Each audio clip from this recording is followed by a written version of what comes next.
Ladies and gentlemen, welcome back to another episode of the DropKick Podcast.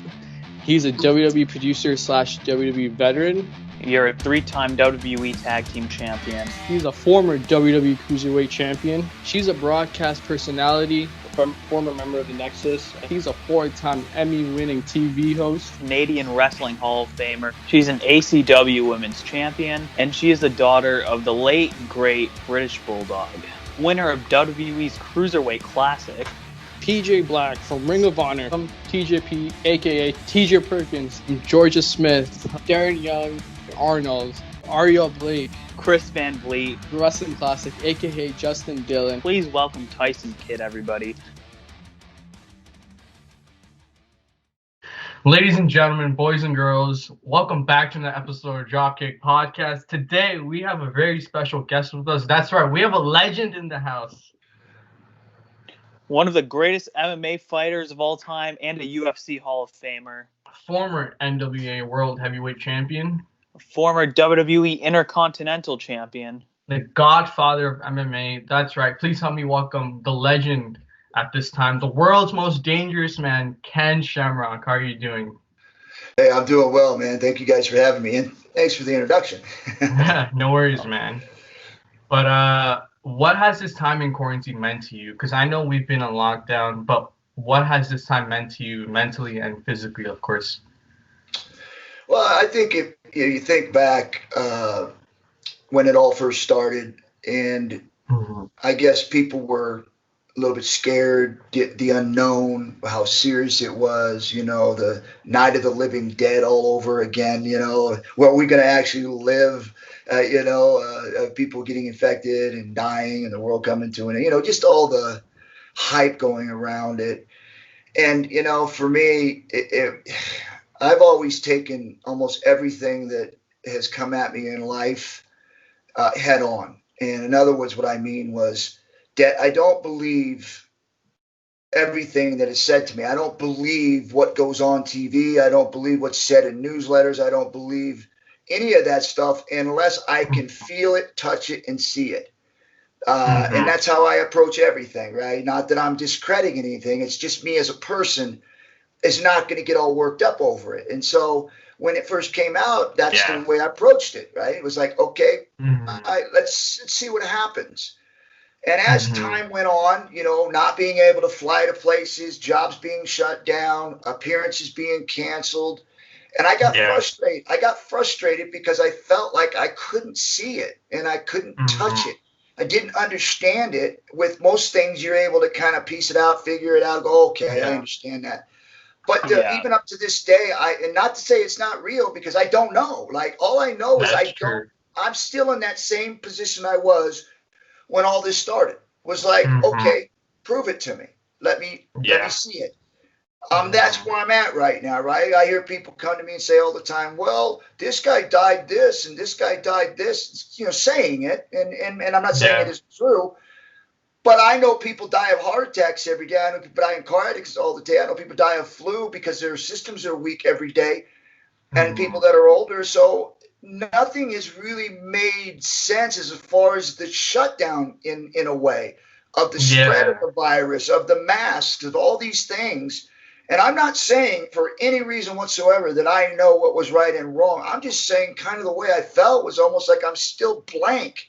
Like I still don't know on the A side or the B side or the right side or the left side. I don't know. And that's kind of how I feel through this whole thing, is just a confusion of not knowing what's right. Absolutely.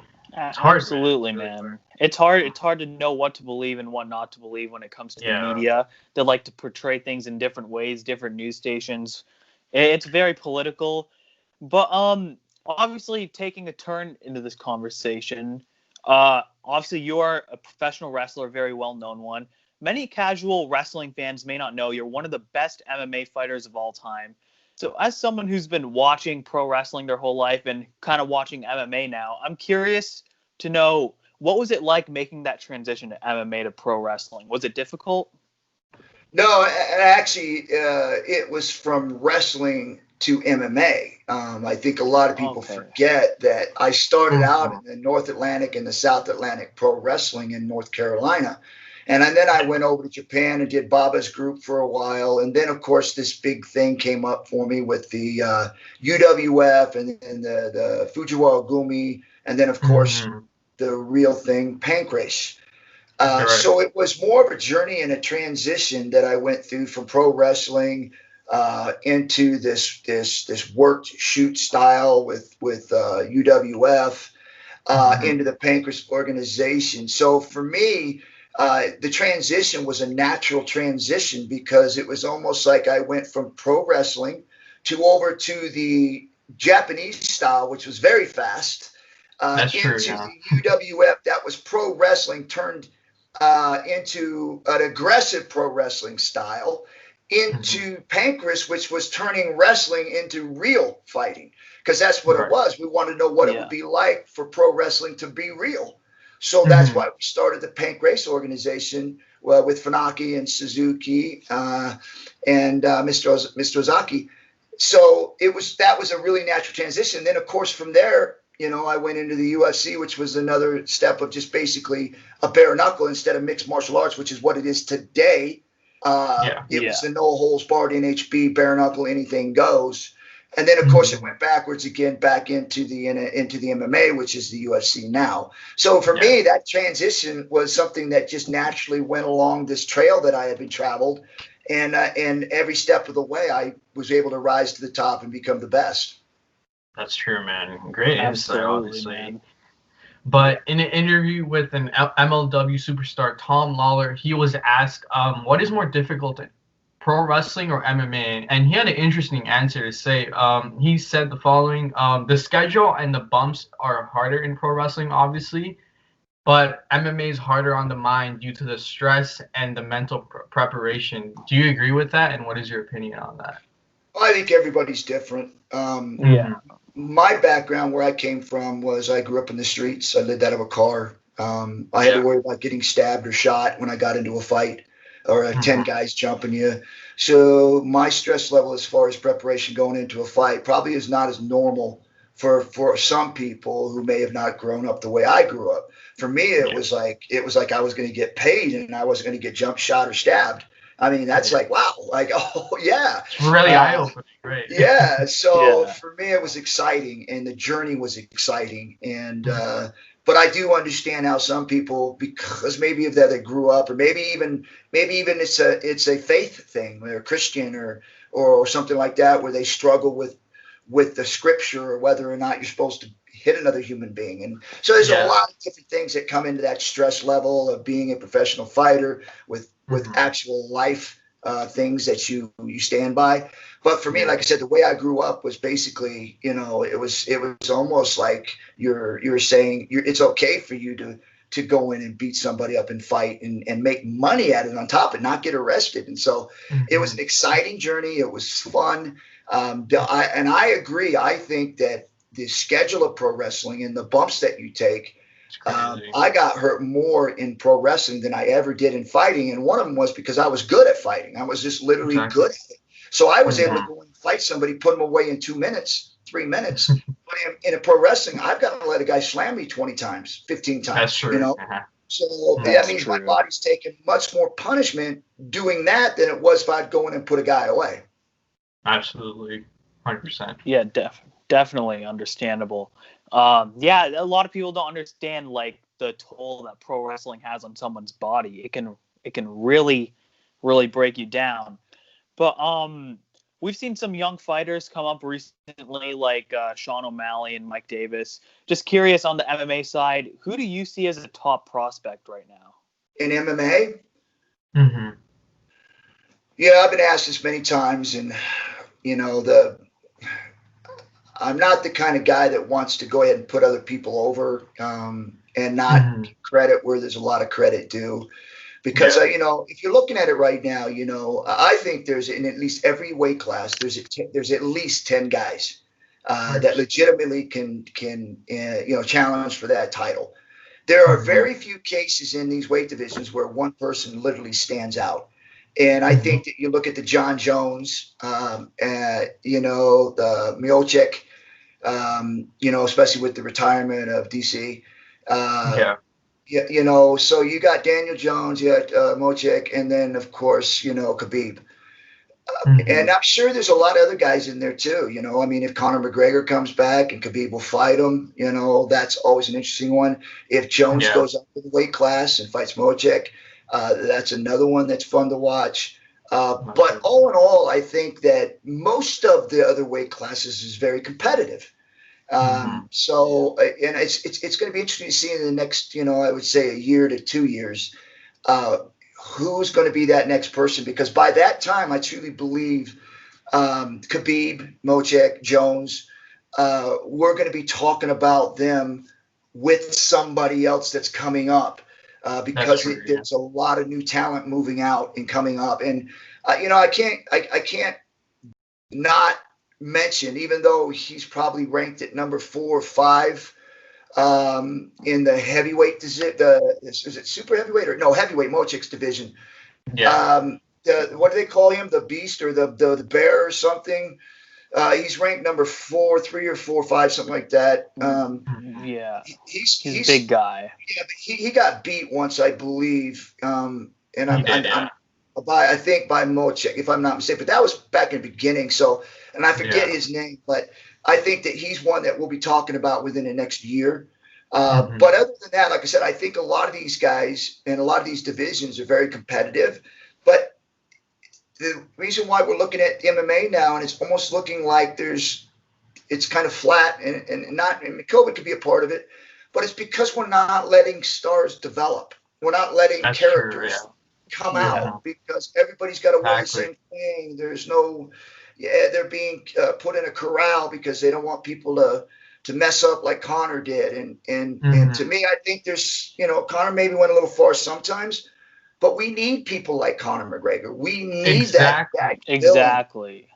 And I think that they're being handcuffed, and I don't think it's good for the sport. I agree, especially coming from like a professional wrestling fan who's just starting to come in kind of find an interest in MMA. I've always found, just since I've enjoyed wrestling, I enjoy watching the guys who have some personality with them. Yeah. It gets 100%. Me more hyped for their fights for sure. Now, I understand that we've got the chair to the bus, you know, that was something that was a little extreme, because now you're talking about safety of other fighters. So I understand that too. But I also think that everybody has to live and die by their characters. And if Conor McGregor gets out caught sleeping with girls, or you know, somebody gets in his face and, you know, altercations happen, I mean, you can't go in and be God. The organization can't be God. They can't go in and be this guy's dad, mom, and dad, right? I think this is what makes sports so interesting, whether it's in football, basketball, baseball, MMA, boxing. There are characters that are always going to put a foot over the line. But that's what makes it so exciting, is whether or not they're going to be able to hold it within the boundaries and continue with their career, or whether or not they're going to blow up and they're going to be kicked out of the sport. But whatever it may be, it is not the organization's responsibility to police these people and be their moms and dads. They're there to give them opportunity to be a fighter and succeed in their craft. And if they're the ones that get into the trouble, don't blame the organization. Obviously, there's got to be penalties.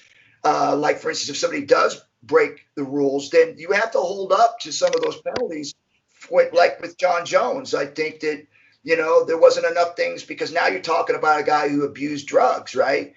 And that if you care for this individual, and I think John Jones is a great person, a great individual, but has issues with those things.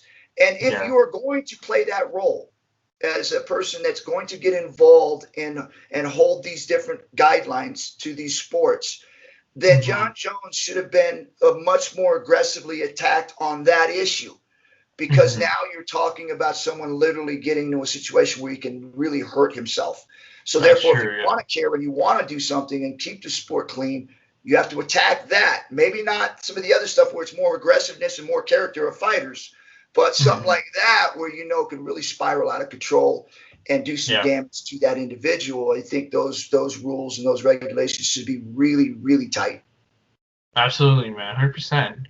100%. But still on the topic of MMA and a little bit of pro wrestling, who do you believe is the greatest MMA fighter of all time alongside the greatest pro wrestler of all time? Yeah, I don't have the credentials for that. I really don't. Being a fighter, I'm always going to say me. I thought that the time that I fought, in the world of no holds barred, bare knuckle, a couple times in one night. I fought a 2-day tournament over in Japan and won that. Became the first champion. I also fought probably at that time, not probably, but he was so much more skilled than anybody else, which was Royce Gracie. With that type of fighting, no one understood it. No one did it. I had a little understanding of it, but we didn't wear gis, right? We didn't. We didn't close fists. So there's a lot of stuff I didn't understand going in trying to compete against a guy with that much experience, and we were only 10 pounds in difference. So it wasn't like I was way bigger than him either. So for what I was able to do in that time, and the things that I was able to do with 2.5 years of experience. Literally, I was a 2-year wrestler in high school. I had no boxing experience other than tough man's. I had no background in karate, no background in anything, just a street fighter. In 2.5 years, I was able to capture the Pancrase organization in a 2-day tournament, and I was able to beat up one of the guy that won 4 tournaments, who at that time arguably probably the greatest fighter in the world, because pound for pound, he did it. And I was able to beat him up for 36 minutes and then go on after that to be able to capture the most, at that time, the most prestigious fighting belt handed out to the very first person was me. So every one of those belts go through me. So what I'm saying, I'm tooting my own horn. But again, I'm a fighter. I believe in my time and what I did, set the standard for what everybody else is doing now.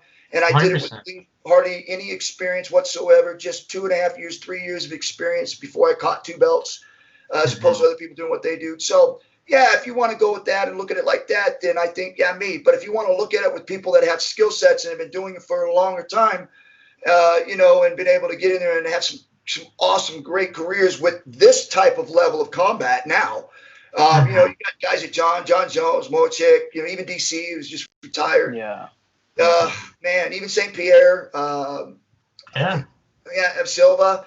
I mean, it's just a lot of guys. You look back. So many guys, man. Yeah, just they went undefeated for quite a long time, and so you got to give them credit too, because even in today's world, with everybody knowing what they were doing now, arguably, is it harder or is it less harder? So again, like I said, those are arguments, and there'll always be arguments. What you think? Absolutely. I think you were really ahead of your time, because, we saw you do, kick ass back in the day in fighting and even in the WWE back in the day. But guys like Brock Lesnar, followed your way. Kurt Angle, like there's so many guys. And I think for you to lead that path, it's so great. But you know what, man? That ankle lock that you put, it's crazy. Like it looks like it really hurts, and it's amazing.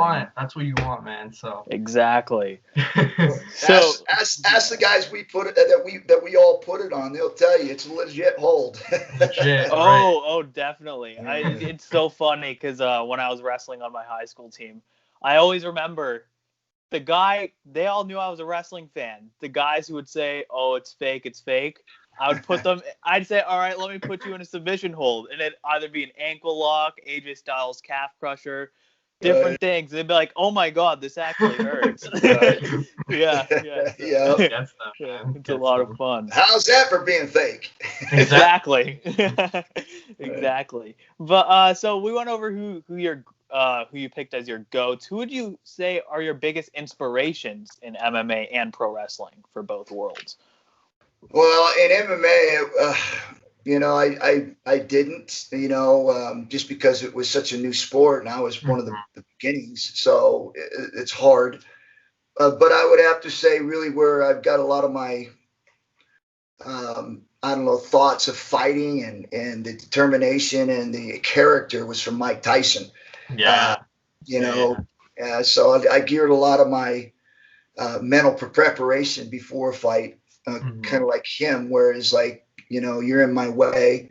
And if you chose this fight, you're gonna regret it. It was no good luck. Hey, it was straight business, man. Straight business. But it was angry too. It was frustration and anger that you would even think that you could compete against me. And so it was a lot of that too. So, but as you get older, you start, becoming a little bit more mature in that professional role. But yes, it was just like I said, it was so early on. But as far as pro wrestling, there's a lot of them, man. But I would have to say, there's two of them, but I think that the one that I could probably lean on the most would have to be probably Bret Hart. Because I picked his brain a lot. I worked to train with him. He helped me develop my character, basically just be me. And so I would say that was a lot of inspiration for me to go out and be who I was. Absolutely, man. Definitely. But a little back on the pro wrestling side again, with the recent comeback you made in 2019 alongside Impact, how do you feel physically and mentally at the age you are right now? Because you look great, man. Like, you look better than half of the guys we've seen right now.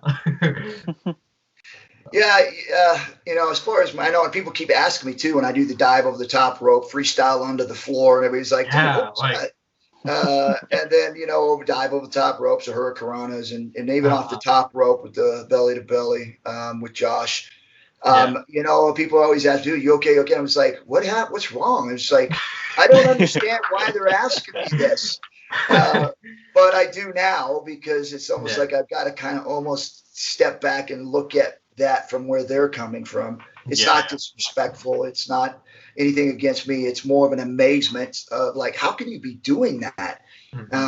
And so at first I was kind of, why do you guys keep asking me this? I was like, like it's no big deal to me. Like, I'm fine. I was like, I've done this my whole life. Let me go wrestle, right? Exactly. I've done this my whole life. And I remember D'Lo Brown and me had a conversation where I was, and it was actually my first event there, and I was going to do the dive over the top rope to Moose, and D'Lo Brown says, hey, there's 100 different ways we can do this. There's 100 different ways we can do this. And I kept saying, no, I want to do it this way. So every time that I do something like the free dive over the top rope, D'Lo Brown looks at me and he just shakes his head and he goes, I'm not even going to say it. I'm not even going to say it because I know you already said you're going to do it. Definitely, man. So, switching gears here from neither wrestling or MMA, on our podcast, we really like to touch on mental health as a topic. So if you're comfortable sharing, of course, have you ever struggled with your mental health? And do you have any advice for people who are watching who could be struggling? Yeah, it is. And I think that a lot of people, when you say that word, especially athletes or people in business who are kind of successful, they look at it like it's a dirty word. Like, how dare you challenge my mental toughness? But it has nothing to do with that. It has to do with depression. It has to do with major changes in your life that happen at the most unrealistic times. A death of a wife, a death of a child, a retirement, the things that are so simple as just retirement, where you're used to doing something for 40 years. And all of a sudden it's not there anymore, and you start staying home and you start getting depressed because you don't feel needed anymore. There's a lot of different ways for that depression to happen. And I think that's what you guys are talking about, right? This is something. So, and I've dealt with it myself with a broken neck. I broke my neck twice. The first time when I was in high school, and everything that I had worked for to go to college, play football, to wrestle, do all these things was taken away. Well, at least I was told, right? And so, I had to have people around me literally tell me that, only you have the ability to change whatever direction is happening right now.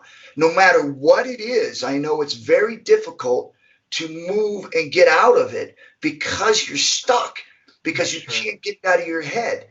And the only way that you're able to get around that and get it out of your head, not that it'll go away forever, but is for you to start focusing on something else that you can have success at. It might even be just getting up out of bed and walking to the store, maybe the first step. And maybe getting out and getting in front of people and having conversations is the first step. But there is a step, and it always comes with that first action. And that first action is the biggest step that you will make, because then it leads to the next step, and then the next step, and the next step, and then 10 steps down the road, you're not even there anymore, but it's still there. You'll always look in the mirror one day, or always wake up in the morning one day and have that. You look back at it. Yeah. You'll have it, but you'll know how not to be there. Like, you'll know how not to start sliding backwards, and that's being alone, and that's laying in bed, and that's not getting out and being social and putting yourself into a cellar by yourself. You're right. Those are things you can't do, because you'll never get out. So, and I've dealt with it myself several times in my career where things have happened, and there was no control that I could there's no way I could control it, because it was devastating. And losing my father, who was a major part of my life, adopted me, gave me a life. So those are things that, it's always going to be there. Right. And you're always going to have those moments. But the good thing is that because you were able to move forward, because you were able to continue through life, that you're able to have an understanding of what you need to do not to go back there. And so some people do, but at least they have the map of how they got out of it. And if they truly want to, if they really want to, they can. There's a lot of people that just don't want to, and unfortunately you can't. There's no way you can fix that. Yeah, you can only help yourself sometimes, but control what's controllable. But like you mentioned, you got adopted, and you had a rough upbringing until you got adopted and brought into a great family, I'm guessing. But what would you send if you could send a message right now to your younger self? What would you say to your younger version of yourself? Wow, that would be a whole lot. I don't know if I could do it in one day. I would definitely say be more patient. It felt like, because I came from the background I came from, where I didn't have a family or parents, and I was in juvenile hall, and I was raised in a group home. It felt like when I got my opportunity in the world of professional sports, I seized it. And I seized it so much that I didn't enjoy it. I mean, I enjoyed it, but it wasn't like I didn't enjoy it with people around me. I was so focused on becoming the best, so focused on making sure people remembered who I was, that I forgot to thank people around me. I forgot to enjoy it with people around me, because I was so laser focused. Even with my training with the Lions Den camp, I was so focused on making sure that they were successful and that I was successful, that there was no pat on the backs. There was no, hey, good job. There was none of that, because in my mind, there was no time for it. We had to get busy now. And that there was no time wasted on patting each other on the back. And I would have told myself, hey, enjoy the moment. You're always going to have time to improve and work, but also make sure that you let other people know the appreciation for them and the enjoyment that you have with them. Yeah, absolutely. Definitely. So, switching back to professional wrestling, how did it feel being the guest referee for one of the greatest matches of all time at WrestleMania 13 between Bret Hart and Stone Cold? That was a tricky one, because when I first got into it, and even though I had done pro wrestling early on in South Atlanta Pro Wrestling, but that was like 10 years or something. Like, it was way back, right? Yeah. So when I got into the ring, I was like, and even in the locker room, I was like, I don't know if I can do this. I mean, I'm the world's most dangerous man. Yeah. How am I going to pretend that somebody's hurt? And how am I going to pretend? Yeah, well, and I'm thinking Bret Hart, Stone Cold, I'm going to have to pretend they're hitting each other. I'm going to pretend that they're going after each other. And I'm thinking, man, all right, well, let's just see how it rolls. So I get out there with my tight shirt on and my thing on, and I'm just going to do this thing, and I'm going to try to just be me. And probably 5 minutes into the match, I am literally thinking these guys are beating the hell out of one another. I'm like, this is real. Like, I was like doing this like it was a real MMA fight. They did such a great job, man, that I remember even after the match was over and I did the suplex and we did all those things. And I was so caught up into this scene that I forgot it was pro wrestling. So, and that's why it was such a great match. That's why it was probably one of the greatest matches in the wrestling history with WWF, or at least up there with them. Because of that moment that we were trying to go with this attitude and this I don't give a crap about anything and changing the characters and no Hulk Hogan, no Nash, no Hall, all these different faces in there into this, it engulfed into this attitude era with Stone Cold, Bret Hart going after each other and all these different characters that developed during that time. And it was almost like the stars had lined up, man. It was such a great match to kick everything off. Absolutely. And at the end of the match, we saw, obviously, Bret Hart heel turn, and then you like whipped him like straight out of the other corner. And I was like, damn, he got him, man. He got him. Yeah, but when I talked to Bret after the thing, and he was like, hey, he was like, next time, let me know when you're gonna take me. He says, before I knew it, I was up over on my back. He goes, I'm supposed to help you. I've honestly watched that match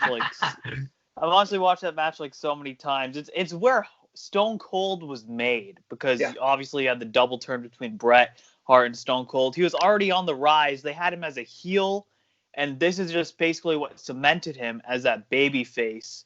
And that's why it's a historical match, and of course, just one of the most realistic matches I've ever seen personally. So, yeah. Well, that built in such a rivalry when we did the Canadian Stampede match. Where it was like, I mean, do you want to talk about deafening the fans? It was the crowd, man, crazy. You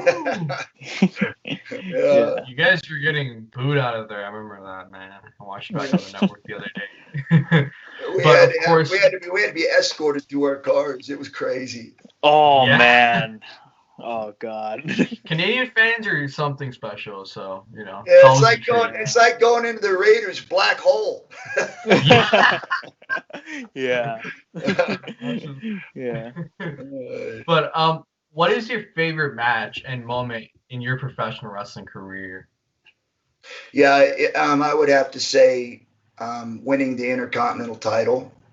That was that, but I would say the one that probably stands out from all of it would be the King of the Ring with the match with Rock. That was tremendous. That started me and Rock off with some great shows, a great chemistry, and a great story that we were able to tell together for a while. So, and those are some of my better memories. I've had a lot of great ones because you got to remember, I wrestled all the top guys: Stone Cold, Shawn Michaels, Undertaker, Kane, Vader. I mean, I could go on, right? A Big Show. I got to WrestleMania, and that just doesn't happen, right? 2.5 years, I wrestled everybody. So it was really a fun journey and very exciting. Absolutely, yeah, definitely. Man. So, but bringing things to the present, recently WWE has presented a new segment on Raw called Raw Underground, which is more of a shoot-style Fight Club segment every week at 10 p.m. on Monday Night Raw. What are your thoughts on Raw Underground, and what are the chances of us seeing a Ken Shamrock fight on Raw Underground? Yeah, I'll tell you, the Underground, I like it. I like the concept. It's really good. Yeah, I do. I think wrestling is. I think that when you think about what I said earlier about with the Pancreas organization, what we wanted to find out was what would wrestling look like if it was real, and that's what you have in the Pancreas organization where I fought over there. That's what it looks like when you take wrestling and you turn it into a real fight. And it's sharp. We had all kinds of champions coming out of Pancreas into the UFC, and then UFC, they were winning championships there. So the talent is there. So, I mean, so it's funny how you look at that and you think to yourself, the thoughts that these wrestling fans have as far as what is real and isn't real is very, very minute when it comes to pro wrestling, real fighting. Very true. And so when you think about what WWF's doing with the Underground, is what they're really doing is they're going, hey, let's find out what it's like if we can start doing these predetermined outcomes, but yet let's make it more physical. Let's make it more real. And they're going to find out the same thing we did over in Japan, that it's much, much more exciting when you're watching a movie that you can't tell whether it's real or it's not real. Yeah, 100%. Exactly. I love Raw Underground. I really do. Because I remember Dolph Ziggler, who has a great amateur wrestling background. Obviously, growing up a pro wrestling fan, I'm always invested. I'm always excited to see a normal pro wrestling match. But when I saw Raw Underground, I saw a different side of Dolph Ziggler using his amateur wrestling moves, sprawling on people. I started popping, and I got taken out of the moment of thinking this is a show, and I was like, yeah, get him. Yeah. It felt real, man. It felt real. Yeah, it really did. Yeah, that right there tells you though it's no knock on Dolph at all, but it just shows you that as far as the concept of mixed martial arts or no holds barred fighting isn't there, because you don't sprawl, right? That's true. Yeah. Because when they shoot in, they're giving you submissions, and so if you sprawl, you take yourself out of pulling a guillotine, or being able to roll up into the guard, and being able to move from that point. Because when someone does shoot on you, there's a lot of opportunity that you have to be able to catch somebody's back or be able to get in position to submit them, as opposed to just sprawling. Because if you just sprawl, you've got nothing. I mean, you literally got nothing. Absolutely, man. But I can't. I hope we see you there. But you know what? Never say never, as they say. So absolutely. But taking it from a pro to another pro, like Kurt Angle, recently he posted a video of himself, and he looked like he was in great shape. And you're in great shape as well. What are the chances of us seeing a Kurt Angle match between you if he came out of retirement? Well, that would be up to Kurt, right? I mean, I have always entertained the idea for me and him to have a match. But again, I have the utmost respect for Kurt. I'm honored that he took that hold that I had invented, along with everyone else, right? I'm honored that they have been able to make that hold even more famous. So that's never been an issue, and I've expressed that to him when we've talked. But the opportunity for me and him to get into the ring, give the fans I know the fans want to see. I know I want it. I know Kurt wants it. It's whether or not he's physically capable of being able to put in the training to be able to come in and do the match. Absolutely. Yeah, absolutely. Definitely a dream match. But you have been performing at such a high level, and it's very impressive at the age of 56. But as the time starts ticking down for every athlete, eventually they got to wonder, when are they going to be hanging up the boots? So have you been thinking about that? Well, that's where I think that's the first drop off, right? Is when you start thinking about it, because that's what happened with DC. There's no doubt in my mind that if DC goes into that fight with no retirement on his mind, and I know he'll disagree, and I know a lot of fans will too, but he doesn't lose that fight. I don't think he loses that fight. But I just believe there's something that goes off in your head when you see the finish line, right? Yeah. And it's not the same thing as if you were in the race and you sprint for it, right? It's different, because I think you ease up. Because you're not looking to finish for a trophy. You're not looking to cross that line for a trophy or for the next step. You're looking to cross that line to slow down. To slow down in life. And so I think when that starts to come into your mind and you start thinking about it and you make an announcement before you actually fight, you've basically, I think, handcuffed yourself. Because now you're telling the other guy you're not getting a rematch. So Chick's going, and I'm going to give it all, because I ain't going to let him do a walk-off here. And be the heel of it. And so you're throwing gasoline onto a fire now, saying, I'm going to beat you and I'm going to walk off and leave you holding all the regret. And so that adds fuel to him. And in your own mind, you're saying, well, I'm done. Like, I don't know what's next. And so for me, I thought, when you start thinking, and people keep bringing it up to me all the time, when do you think that is? And it's like, I have no idea. I don't. And when that happens, I'll know it. And that's the time when everybody else will. But if you ask me now about it, then I'm going to go, well, let me think back. Well, I feel good now. Maybe a year. I don't know. Right? Exactly. I don't know. So right now, every day and any day, I'm going to get better. I'm going to improve until I can't. I think that's an amazing way to look at it. I really do. Yeah. Great perspective. But we always like to ask one final question to all of our guests. What is the next chapter for Ken Shamrock? Yeah, I don't know. Right now, the chapter I'm in seems like I'm rewriting it from all the history books and what everybody's able to do. And so for me, it's going to be each and every day. I have a goal set in mind of things I have to do and I have to get done, whether it's in training, whether it's in regular day life, whether it's family, whatever it is. Those are things I focus on. And that's what I focus on through the day. And the next day, I try to make sure that I do it better. If I go into training this day, tomorrow, or the next day I go into train, I'm going to do it better. And make sure that every single day that I'm always improving on my health, I'm improving on my conditioning, my strength, and also the quality of my life.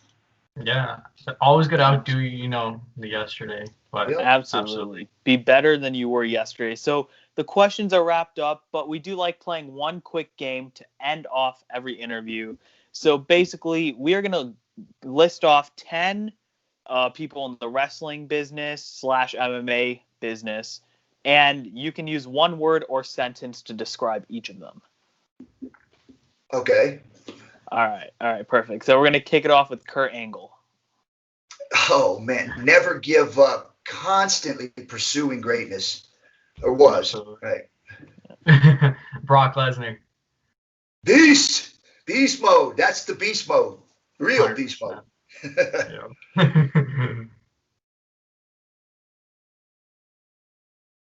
The Rock. Entertainment. Oh, man, electrifying. Absolutely. Daniel Cormier. Possibly one of the greatest heavyweights of all time. Yeah, I would say so. John Jones. Complicated, very complicated, but a tremendous fighter. Absolutely. He's really good, man. Bret Hart. Flamboyant, exciting, and technically sound.